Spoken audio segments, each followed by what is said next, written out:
Hi friends, welcome back. Friends, ये है मेरे पास पिक्सपैक पावर प्रोजेक्टर जो कि नेटिव 1080p रेजोल्यूशन के साथ आता है, यानी कि फुल एचडी नेटिव रेजोल्यूशन यहाँ पर दिया गया है। सभी ओटीटी ऐप्स यहाँ पे ऑफिशियल सर्टिफाइड ऐप्स मिल जाती हैं, यानी कि सभी ऐप्स फुल एचडी में कंटेंट प्ले करती हैं। ये प्रोजेक्टर अप्रॉक्स 45 डेज से मैं यूज़ कर रहा हूँ। 31 जनवरी 2026 को ये मेरे पास आया था। आज है 17 मार्च 2026, तो अप्रॉक्स 45 डेज़ इसे यूज़ करते हुए हो चुके हैं। तो आज के इस वीडियो में हम इसका 45 डेज़ रिव्यू करने वाले हैं कि इसमें क्या अच्छा है, क्या बुरा है, क्या ये प्रोजेक्टर आपको लेना चाहिए या नहीं लेना चाहिए। कुछ मैं आपको इसमें टिप्स एंड ट्रिक्स भी बताऊंगा जिससे आपको इस पर बेटर पिक्चर क्वालिटी मिलेगी। इनिशियल इसका रिव्यू तो आप मेरे चैनल पे देख ही सकते हैं, लेकिन लॉन्ग टर्म में जब कोई चीज़ हम यूज़ करते हैं तो उसमें कुछ और पॉइंट निकल कर आते हैं, कुछ और चीज़ें निकल कर सामने आती हैं। हालांकि मैंने इसे डेली तो यूज़ नहीं किया है, लेकिन अप्रॉक्स मैंने इस पर 15-16 मूवीज़ देखी होंगी। इवन रिपीटेड मूवी मैंने देखी जो ऑलरेडी मैं देख चुका था, वो इस पर भी मैंने प्ले कर करके देखी। यूट्यूब पे भी बहुत सारा कंटेंट देखा और फायर टीवी स्टिक लगा के भी मैंने इसको काफ़ी यूज़ किया। और बहुत सारे लोगों के क्वेश्चन भी आए हैं इससे रिलेटेड, तो कुछ क्वेश्चंस भी मैंने यहाँ पर शॉर्टलिस्ट किए हैं जिनके जवाब यहाँ पर मैं आपको देने वाला हूँ। तो अगर आप ये प्रोजेक्टर परचेज़ करने का सोच रहे हैं या अंडर 10,000 रुपीज़ कोई प्रोजेक्टर परचेज़ करने का सोच रहे हैं तो ये वीडियो एंड तक देखते रहिए। तो सबसे पहले बात करते हैं इसकी पिक्चर क्वालिटी के बारे में। देखिए, पिक्चर क्वालिटी नो डाउट यहाँ पे काफ़ी बढ़िया मिल जाती है। अगर थोड़ी बहुत लाइट भी रूम में अगर हम ऑन कर लेते हैं तब भी स्क्रीन पे पिक्चर विजिबल होती है। अगर ब्राइटनेस कम होगी तो लाइट ऑन करते ही पिक्चर एकदम से वॉश आउट हो जाएगी, वो बिल्कुल भी नज़र नहीं आएगी। लेकिन लाइट ऑन करने के बाद भी यहाँ पे पिक्चर दिख जाती है। हालांकि मैं इतनी बड़ी स्क्रीन यहाँ पे यूज़ कर रहा हूँ, 133 इंच की स्क्रीन पे इसे मैं देख रहा हूँ और इसको मैं करीब 11 फीट के डिस्टेंस पे रखता हूँ, वहाँ से ये 133 इंच की स्क्रीन बनाता है।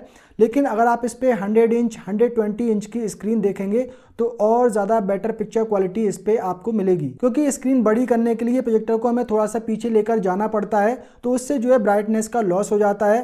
तो वो सभी प्रोजेक्टर में प्रॉब्लम देखने को मिलती है।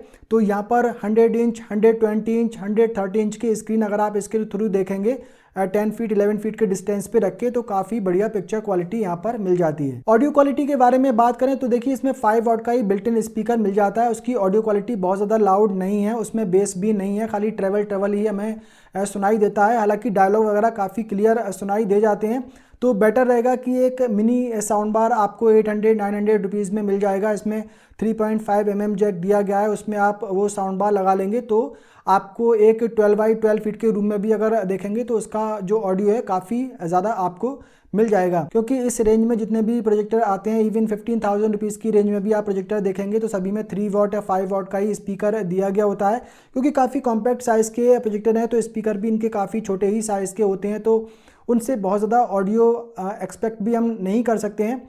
तो इसके साथ में एक मिनी साउंड बार अगर आप कनेक्ट कर लेंगे या कोई भी होम थिएटर वगैरह अगर आपके पास में है, साउंड बार है, वो आप कनेक्ट कर सकते हैं। HDMI ARC पोर्ट का भी यहाँ पे सपोर्ट दिया गया है, तो आप sound bar HDMI ARC port के थ्रू यहाँ पर कनेक्ट कर सकते हैं। और HDMI पोर्ट इसका फ्री ही रहता है यहाँ पर, क्योंकि इसमें बिल्ट इन सर्टिफाइड ऐप्स दी गई हैं। तो यहाँ पर आपको इसके साथ में फायर टीवी स्टिक वगैरह लगाने की ज़रूरत नहीं पड़ने वाली है। बात करें इसके OS एक्सपीरियंस के बारे में तो यहाँ पर Android 13 open source Android version दिया गया है, जिसमें वेल टीवी UI इंटीग्रेट किया गया है। सभी OTT सर्टिफाइड ऐप्स यहाँ पर दी गई हैं। तो यहाँ पर जो OS है वो काफ़ी स्मूथ रन होता है, उसमें कभी भी कोई लैग नहीं आएगा, कोई प्रॉब्लम मुझे तो उसमें देखने को नहीं मिली जितना भी मैंने इसको यूज़ किया है। हालांकि इसमें 1 GB रैम दी गई है, 8 GB इंटरनल स्टोरेज दिया गया है, लेकिन उसके बाद भी यहाँ पर आपको किसी भी तरीके का लैग इशू आपको OS रन करने में देखने को नहीं मिलेगा। वाईफाई भी यहाँ पर काफ़ी स्टेबल रहता है, उसमें कोई कनेक्शन डिस्कनेक्शन की प्रॉब्लम नहीं आती है। ब्लूटूथ भी यहाँ पे काफ़ी बढ़िया तरीके से काम करता है। हालांकि यहाँ पर 2 वे ब्लूटूथ सिस्टम दिया गया है, यानी कि इस प्रोजेक्टर का जो स्पीकर है इसे आप ब्लूटूथ स्पीकर की तरह यूज़ कर सकते हैं। तो उसको कनेक्ट करने में कई बार प्रॉब्लम आती है, कभी वो कनेक्ट हो जाता है, कभी वो अपने आप ही डिस्कनेक्ट हो जाता है। तो वो एक छोटी सी प्रॉब्लम है, लेकिन आई थिंक उसकी ज़रूरत पड़ती भी नहीं है, क्योंकि 5 वॉट का इसमें स्पीकर है तो वो ब्लूटूथ इतना कोई ज़रूरी तो इसमें है नहीं। लेकिन इसकी साउंड बार से जो कनेक्टिविटी है वो काफ़ी बढ़िया रहती है, उसमें कोई भी इशू नहीं आता है। जितनी भी मूवीज़ मैंने देखी ज़्यादातर मैंने ब्लूटूथ के ज़रिए ही कनेक्ट किया साउंड बार को, और उसमें मूवी देखी मैंने, उसमें मुझे कोई प्रॉब्लम नहीं आई। तो प्रोजेक्टर तो आई थिंक ये काफ़ी बढ़िया है, किसी भी तरीके का कोई इशू फिलहाल तो इसमें मुझे देखने को नहीं मिला है। एक छोटी सी कमी मुझे इसमें ये लगी कि इसमें ऑटो फोकस नहीं दिया गया है, हालांकि इलेक्ट्रॉनिक फोकस दिया गया है। इसके रिमोट कंट्रोल में फोकस एडजस्ट करने की कीज़ मिल जाती हैं, तो इनकी हेल्प से आप फोकस कर सकते हैं। कोई आपको डायल वगैरह इसमें घुमाने की ज़रूरत नहीं पड़ती है, तो ये एक इसकी अच्छी बात है। और ऑटो फोकस अगर दिया होता तो थोड़ा सा बेटर होता। और रिमोट कंट्रोल भी इसका काफ़ी बढ़िया है, किसी भी डायरेक्शन में करके आप इसे यूज़ कर सकते हैं। ऐसा नहीं है कि आपको प्रोजेक्टर की तरफ पॉइंट करना होगा, या तो आप स्क्रीन की तरफ पॉइंट कर देंगे किसी भी डायरेक्शन में, थोड़ा बहुत इधर उधर भी होता है तब भी ये एकदम से रिस्पॉन्स करता है, और जो भी आपको ऐप ओपन करनी है या जो भी सेटिंग वगैरह ओपन करनी है वो यहाँ पे ओपन हो जाती हैं। काफ़ी सारे लोगों के कुछ सेम टू सेम क्वेश्चन यहाँ पे आ रहे थे, तो मैंने यहाँ पर सारे नोट कर लिए हैं, तो उनके मैं यहाँ पर आपको आंसर करने की कोशिश करता हूँ। तो पहला क्वेश्चन यहाँ पर है जो काफ़ी लोगों ने पूछा कि इसमें 1 GB की रैम है, 8 GB इंटरनल स्टोरेज है, तो क्या ये हैंग होता है या स्लो होता है। देखिए मैंने इसको काफ़ी चलाया, ये बिल्कुल भी हैंग नहीं हुआ, बिल्कुल भी ये स्लो नहीं हुआ।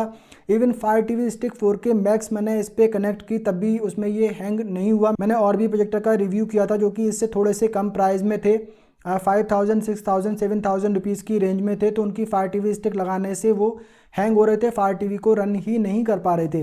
लेकिन इसमें कोई भी इशू मुझे देखने को नहीं मिला। Fire TV स्टिक इसमें काफ़ी बढ़िया तरीके से रन होती है, हालांकि उसकी आपको यहाँ पर ज़रूरत नहीं है क्योंकि इसमें सभी सर्टिफाइड ऐप्स मिल जाती हैं। तो 1 GB की रैम होने के बाद भी इसका जो OS है वो काफ़ी बढ़िया काम करता है, कोई हैंग कोई स्लो का इशू इसमें नहीं आता है। नेक्स्ट यहाँ पे क्वेश्चन काफ़ी लोगों ने पूछा कि auto focus auto keystone correction करने के बाद जब हम प्रोजेक्टर को ऑफ कर देते हैं और जब दोबारा ऑन करते हैं तो क्या जो सेटिंग है वो रीसेट हो जाती है, क्या हमें दोबारा से करनी पड़ती हैं।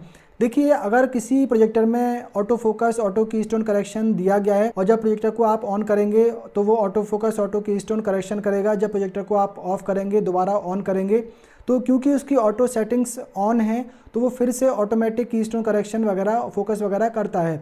लेकिन अगर आपने मैनुअल सेटिंग की है, ऑटोमेटिक सेटिंग को ऑफ किया हुआ है, तो प्रोजेक्टर ऑफ करने के बाद में जब दोबारा आप ऑन करेंगे तो सेटिंग्स रीसेट नहीं होती हैं। जो आपने मैनुअल सेटिंग करके बंद किया था वही सेटिंग पे प्रोजेक्टर ऑन होते हैं। जनरली ये सभी प्रोजेक्टर में ही ये फीचर होता है। अगर किसी प्रोजेक्टर में ऐसा हो रहा है कि ऑटो सेटिंग उसकी ऑफ है और ऑफ करने के बाद फिर से सेटिंग रीसेट हो जा रही है तो उसमें कोई बग हो सकता है, कोई प्रॉब्लम हो सकती है। लेकिन पिक्सपैक रेगोल्ड प्रोजेक्टर है या फिर ये प्रोजेक्टर है, इसमें ऐसी प्रॉब्लम नहीं है। एक क्वेश्चन और इसके बारे में आया था, क्या इसमें गूगल क्रोम का सपोर्ट दिया गया है।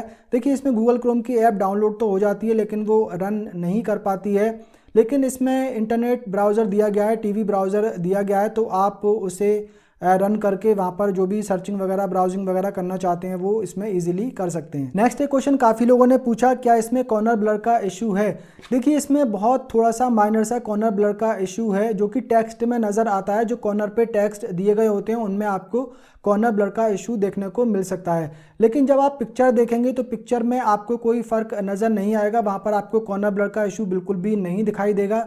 मैंने इस पर 15, 16, 17 मूवीज़ देखी हैं, कहीं पर मुझे ऐसा इशू दिखाई नहीं दिया कि कॉर्नर पे मुझे कोई ब्लर दिखाई दे रहा हो या कुछ ब्लैक शेड वहाँ पे नज़र आ रहे हों या क्लाउडी शेड वहाँ पे नज़र आ रहे हों। कुछ भी ऐसा नहीं है, एकदम स्मूथ पिक्चर आपको स्क्रीन पे देखने को मिलती है। हालांकि कॉर्नर पे कहीं कहीं अगर छोटे छोटे टेक्स्ट होते हैं, बड़े बड़े टेक्स्ट तब आपको प्रॉब्लम नहीं होगी, लेकिन अगर स्मॉल साइज़ के टेक्स्ट होते हैं तो उनमें बहुत ही माइनर सा ब्लर का इशू दिखाई देता है। तो स्क्रीन के सेंटर में अगर आप प्रोजेक्टर को इंस्टॉल करेंगे तो वहाँ पर आपको कॉर्नर ब्लर का इशू बिल्कुल भी नहीं आएगा, एकदम आपको इवन पिक्चर नज़र आएगी पूरी स्क्रीन पे। नेक्स्ट क्वेश्चन यहाँ पे 2-3 लोगों ने पूछा था, क्या इसके थ्रू हम 300 इंच की स्क्रीन बना सकते हैं। देखिए ब्रांड ने यहाँ पर क्लेम किया है कि इसके थ्रू आप 200 इंच की स्क्रीन बना सकते हैं, तो इससे आप मैक्सिमम 200 इंच की स्क्रीन बना सकते हैं। 250 इंच तक की स्क्रीन भी आप इसके थ्रू बना सकते हैं, लेकिन उसमें पिक्चर जो है वॉश आउट हो जाएगी, उससे कोई बेनिफिट आपको ज़्यादा नहीं होने वाला है। हालाँकि पिक्चर आप देख सकते हैं लेकिन पिक्चर क्वालिटी उतनी अच्छी नहीं मिलेगी। तो बेस्ट तो इसके लिए यही है कि 100 इंच से लेके 130 इंच तक की स्क्रीन आप इसके थ्रू अगर देखेंगे, 150 इंच की स्क्रीन भी आप देख सकते हैं, लेकिन सबसे बेस्ट इसके लिए स्क्रीन साइज़ है 120 इंच। वो अगर आप देखेंगे तो इस पर आपको काफ़ी बढ़िया पिक्चर क्वालिटी, काफ़ी बढ़िया कलर कॉन्ट्रास्ट वगैरह इस पर मिल जाएगा। अब बात करें इसके प्राइस के बारे में तो अमेजोन पे करंट में इसका प्राइस है आई थिंक 12,499 रुपीज़, जिस पे आपको क्रेडिट कार्ड पे भी 1,000 रुपीज़ का डिस्काउंट मिल जाएगा, तो ये 11,000 रुपीज़ की रेंज में आपको मिल सकता है। तो 11,000 रुपीज़ की रेंज में आई थिंक ये काफ़ी बढ़िया प्रोजेक्टर है। और सेल के टाइम पे इसका जो प्राइस है वो 10,000 रुपीज़ तक भी गया था। तो 10,000 12,000 रुपीज़ की रेंज में आई थिंक ये काफ़ी बढ़िया प्रोजेक्टर है। एक सजेशन मेरा यहाँ पर डेफिनेटली ज़रूर रहेगा कि इसके साथ में आप एक मिनी साउंड बार ज़रूर परचेज़ कर लें, या कोई भी ब्लूटूथ स्पीकर 10 वाट 20 वाट का आप परचेज़ कर लें, वो इसके साथ में आप रखेंगे तो आपको ऑडियो भी इस पर काफ़ी बढ़िया मिल जाएगा। तो आई थिंक इस प्रोजेक्टर से रिलेटेड आपके जो भी क्वेश्चंस थे वो मैंने यहाँ पर उनके आंसर कर दिए हैं। इसके अलावा भी अगर आपका कोई क्वेश्चन है, कोई डाउट है, तो कमेंट बॉक्स में कमेंट करके आप मुझसे पूछ सकते हैं। इसका लिंक मैंने वीडियो के डिस्क्रिप्शन में दे दिया है, तो आप इसे वहाँ से चेकआउट कर सकते हैं। आप चाहें तो अमेजोन से परचेज कर सकते हैं, पिक्सपैक की डायरेक्ट वेबसाइट से भी परचेज कर सकते हैं। तो जहाँ पर भी आपको ये कम प्राइस में मिल रहा हो वहाँ से आप इसे परचेज कर सकते हैं। इस वीडियो में फिलहाल इतना ही। उम्मीद करता हूँ ये वीडियो आप लोगों को पसंद आया होगा। पसंद आया हो तो वीडियो को लाइक कर दीजिए, शेयर कर दीजिए। अगर आपने पहली बार हमारे चैनल पर विजिट किया है, चैनल को सब्सक्राइब कर लीजिए, बेल आइकन को भी प्रेस कर दीजिए। मिलते हैं किसी अगले वीडियो में, तब तक के लिए बाय बाय।